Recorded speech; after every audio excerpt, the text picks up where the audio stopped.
What's up people, Craig Lopez here, and today we're going to be looking at Cubase's Arranger Track. I'm going to be taking a deep dive into how this thing works, and for those hardcore troopers of you out there, at the end of the video I'm going to show you how you can set up a MIDI controller to play your arrangement live and on the fly.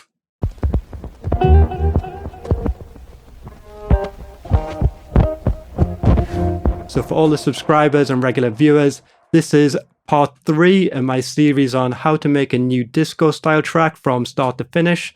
Last time out I was looking at chord progressions. The video before that I was looking at grooves and working with transients. Today of course I'm going to be looking at arrangement. So let's start off by breaking down what the Arranger Track is and how it works. Okay, so let's just do a quick refresh on where I left off in the last video. So I basically just made a sketchpad of a track consisting of 3 sections. You can see them labelled in my scalar channel, section A, section B and section C. So let's just play that through.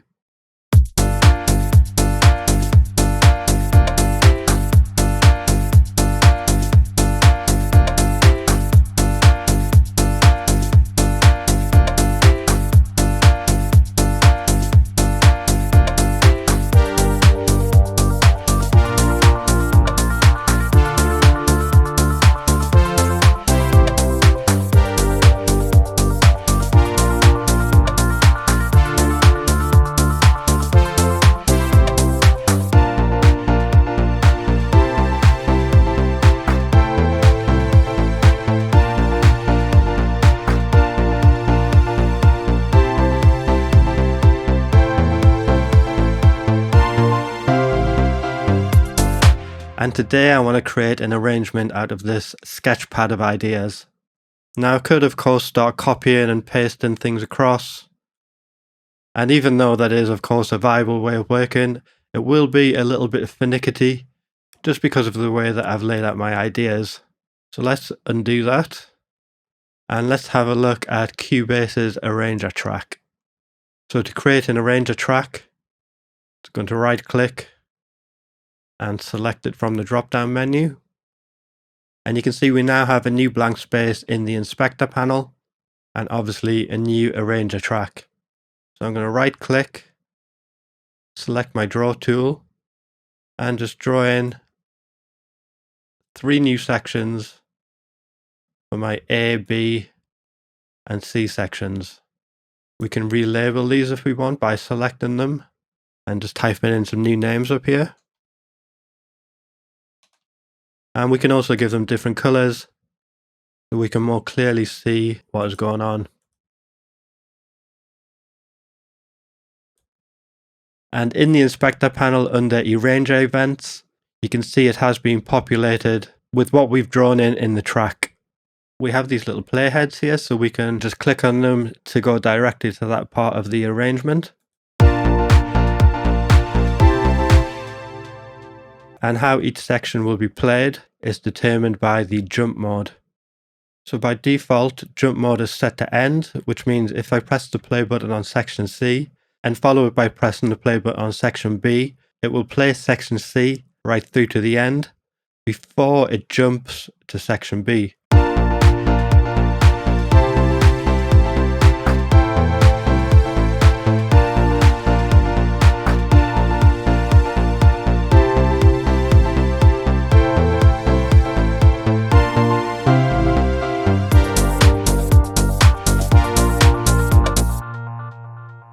If I change it to say 1 bar, now when I press play it will wait till the end of that bar before it jumps to the next section.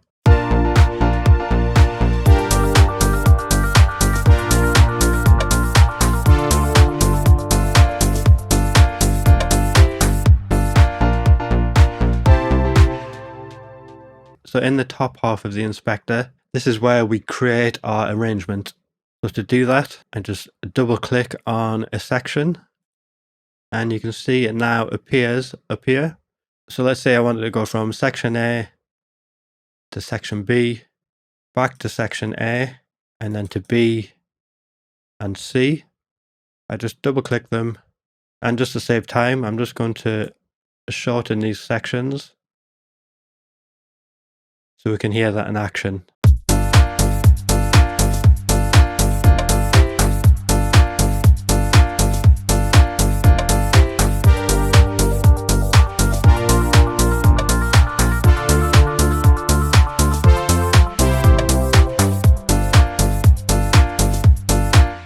We also have a number here, which determines how many times that section is going to play.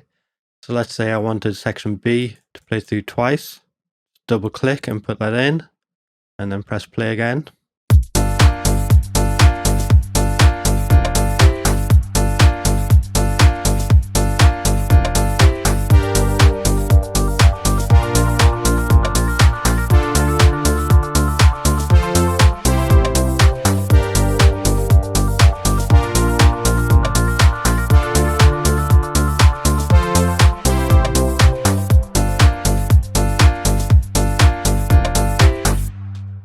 And now we can really start to see the power of the Arranger track and helping us come up with an arrangement without having to copy, paste, delete, all that kind of thing, which we would usually do if we were working in more of a linear fashion.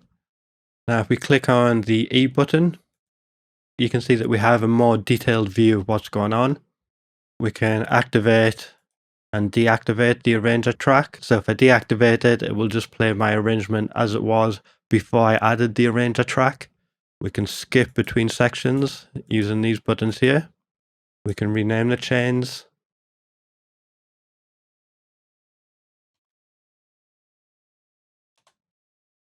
And we can create new chains if we want to try out different ideas.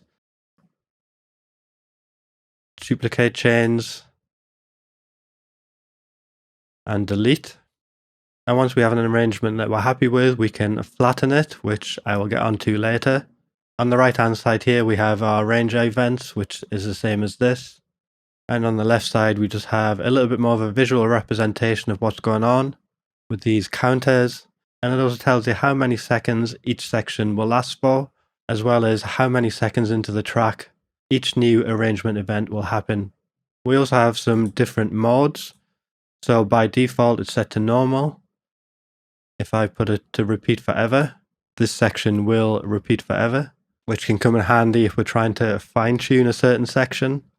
We also have pause after repeats, which I'm not going to lie, I don't fully understand because it doesn't seem to do anything for me, but maybe I'm just doing something wrong. So if you do know what this means, let me know in the comments below. Okay, so that's an overview of how the Arranger track works. Very simple to use, very clean interface. And before I commit to an arrangement, I want to make things as interesting as possible. So I'm going to split these sections in half.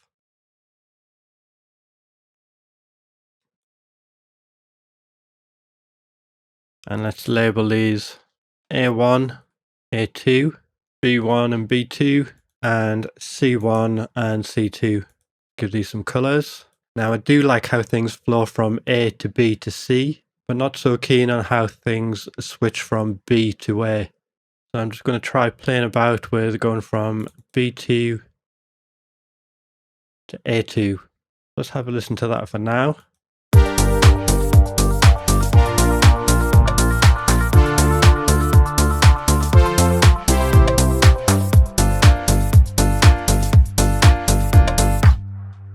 So as it stands right now for me, it sounds like going from B to A. The A sounds like a little bit of a disappointment, if that makes sense. So last time out, I used Scalar 2 to come up with the chord progression.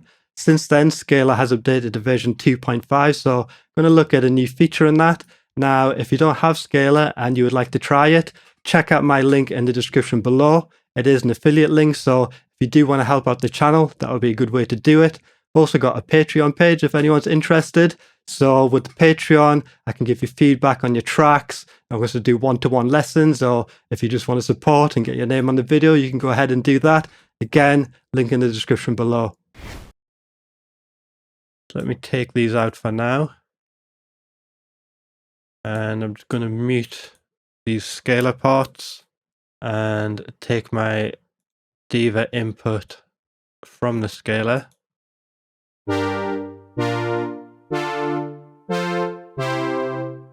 So Scalar 2 has been updated to version 2.5, and in that we have this new suggest button. I feel like this F major and C major aren't leading back to section A the way I would like it to. So I'm going to click on suggest, highlight my G, because that's the key that we're in.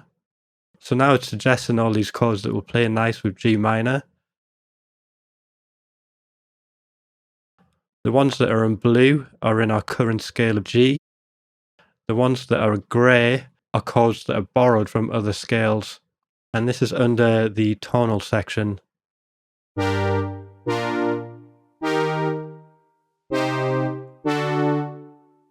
we can get some quite interesting things going on here. But I'm going to keep things in scale. So maybe let's highlight the D. See what it suggests. Quite like this, C sus4. Let's write that into the MIDI.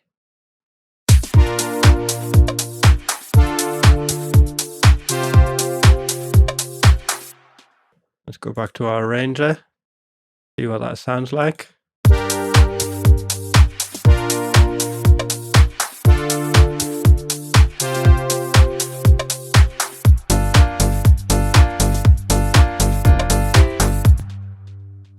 Yeah, I like that a lot better.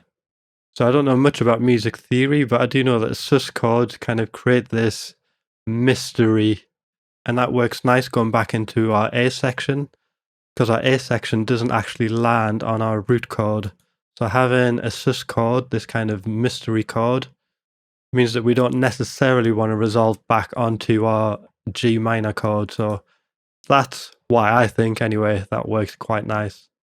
And I'm just going to remove the piano from section A1.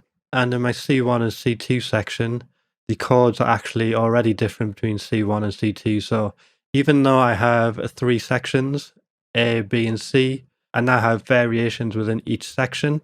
So now I should be able to come up with a somewhat slightly more interesting arrangement for us to work on. Remove these. And after a bit of trial and error, I have an arrangement that I'm somewhat happy with.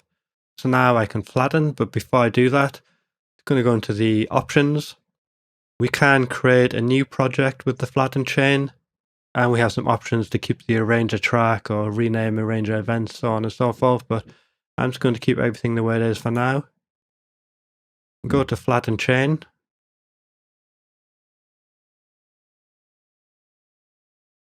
And as you can see, it's created an arrangement for us. And for those of you who have made it this far through the video, let's look at how we can set up a MIDI controller to trigger the arrangement track. If, for example, you would like to play your projects live on stage, or just jam out different arrangements in real time in the studio, to set it up, just go to Studio, Studio Setup, and in Remote Devices, click Add Device, and go to Generic Remote. Now I'm going to be using my Aura pads for this, but any MIDI controller will do, just so that everything's nice and clear. I'm going to delete everything that's on there.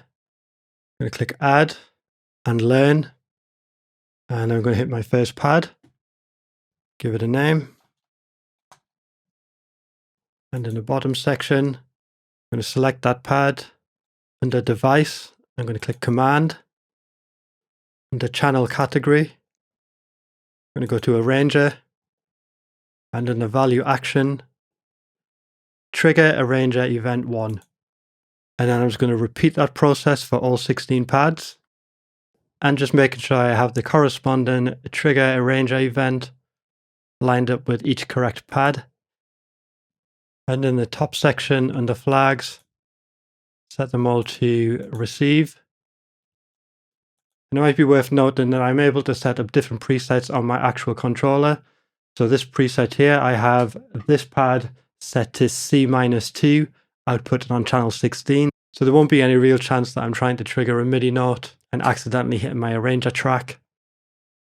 But if you just click Apply and OK, and now my pads will correspond to my arranger events. But as I've already flattened them, the first 4 pads will correspond to these 4 arranger events, the next 4 pads to these, and so on and so forth. And the arranger events will switch according to the jump mode here. As you can see, I've got mine set to end, which means it will play through each section before it jumps to the next part of the arranger chain.